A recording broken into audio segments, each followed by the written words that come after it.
السلام علیکم دوستو، میرا نام ہے شان شبیر اور آپ دیکھ رہے ہیں لاک اینڈ ویو۔ دوستوں، نبی کریم صلی اللہ علیہ وآلہ وسلم نے دریا فرات کے بارے میں جو پیشگوئی کی تھی اور احادیث کے مطابق قیامت کی سب سے بڑی پیشگوئیوں میں سے ایک ہے، وہ اس وقت پوری ہونے والی ہے، اور اس سلسلے میں ماہرین بھی وارننگ دے رہے ہیں۔ یہ پیشگوئی اتنی بڑی ہے کہ اس کے نتیجے میں ہونے والا حادثہ اس قدر شدید اور بھیانک ہوگا کہ حدیث نبوی صلی اللہ علیہ وآلہ وسلم کے الفاظ میں اس کے جھگڑے میں 100 میں سے 99 لوگ مارے جائیں گے اور صرف ایک بچے گا، یعنی 99% متحارب گروہوں میں سے صرف 1% بچیں گے۔ یہ پیشگوئی کیا ہے اور اس بارے میں ماہرین اور سائنسدانوں کا کیا کہنا ہے، آج کی اس ویڈیو میں ہم یہی سب کچھ ڈسکس کریں گے۔ تو پیارے ساتھیوں، نبی کریم صلی اللہ علیہ وآلہ وسلم نے ارشاد فرمایا کہ قیامت تب تک قائم نہ ہوگی جب تک دریا فرات خشک نہ ہو جائے اور اس میں سے سونے کا ایک پہاڑ ظاہر نہ ہوئے۔ اس سونے کے پہاڑ کے لیے ہر کوئی جھگڑا کرے گا، اور وہ جھگڑا اس قدر خونریز ہوگا کہ ہر 100 میں سے 99 افراد مارے جائیں گے اور صرف ایک بچے گا، اور اگر تم اس پہاڑ کو پاؤ تو ہرگز اس جھگڑے میں شامل نہ ہونا، کیونکہ یہ سونے کا پہاڑ اللہ رب العزت کی جانب سے ایک آزمائش ہوگی،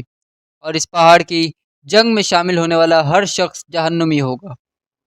ناظرین گرامی، یہ ہے حدیث نبوی صلی اللہ علیہ وآلہ وسلم کے الفاظ کا مفہوم، اور ہم اس حدیث کی روشنی میں یہ دیکھ سکتے ہیں کہ اس سونے کے ذخیرے کی مالیت اتنی زیادہ ہوگی کہ دنیا کی ہر قوم اسے حاصل کرنا چاہیے گی، اور وہ تمام کے تمام لوگ جو کسی بھی صورت اس ذخیرے کا حاصل کرنا چاہے گا وہ جہنمی ہوگا، اور آخرکار اس سونے کے پہاڑ کو اللہ کی جانب سے غائب کر دیا جائے گا۔ یہ اتنی بڑی آزمائش ہوگی کہ خود نبی کریم صلی اللہ علیہ وآلہ وسلم نے اس سے دور رہنے کا حکم دیا ہے۔ دوستو، اگر ہم دریا فرات کی بات کریں تو اسے اسلام، یہودیت اور عیسائیت تینوں میں اعلیٰ مقام حاصل ہے، یہاں تک کہ اس دریا کے بارے میں حدیث میں الفاظ ملتے ہیں کہ دریا فرات جنت کے چشموں میں سے ایک ہے، یعنی اس دریا کا پانی صاف ستھرا اور پاکیزہ کرنے والا ہے، اور یہی تصور عیسائیوں کی کتاب بائبل میں بھی ہے۔ بائبل کے چیپٹر نمبر 16 کے مطابق یہ دریا جنت کے دریاؤں میں سے ایک ہے،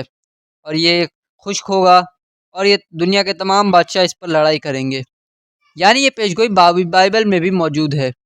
لیکن اس پیشگوئی کو زیادہ وضاحت کے ساتھ نبی اکرم صلی اللہ علیہ وآلہ وسلم نے ارشاد فرمایا، ایسا دریا جو جنت کے چشموں میں سے ایک چشمہ ہو، اس کا خشک ہونا اللہ رب العزت کی نشانیوں میں سے ایک ہے اور اس کی ناراضگی کا سبب ہو سکتا ہے۔ اور تمام شواہد کو دیکھتے ہوئے اگر ہم موجودہ صورتحال کو دیکھیں تو معلوم ہوتا ہے کہ پچھلے 30 سے 40 سالوں میں دریا فرات تیزی سے خشک ہو رہا ہے اور تقریباً 60% سکڑ چکا ہے، جس کی وجہ سے ماہرین کی جانب سے یہ کہا جا رہا ہے کہ آئندہ چند سالوں میں باقی دریا بھی خشک ہو جائے گا، اور جن علاقوں کو یہ سیراب کرتا رہا ہے وہاں پر پانی کی شدید ترین قلت رونما ہوگی۔ دوستو، اگر ہم بات کریں کہ دریا فرات کی جگہ سے جو سونے کا ذخیرہ نکلے گا تو اس کا معاملہ بھی اتفاقی طور پر ماہرین کے ہاتھوں ہی حل ہوا ہے۔ وہ یوں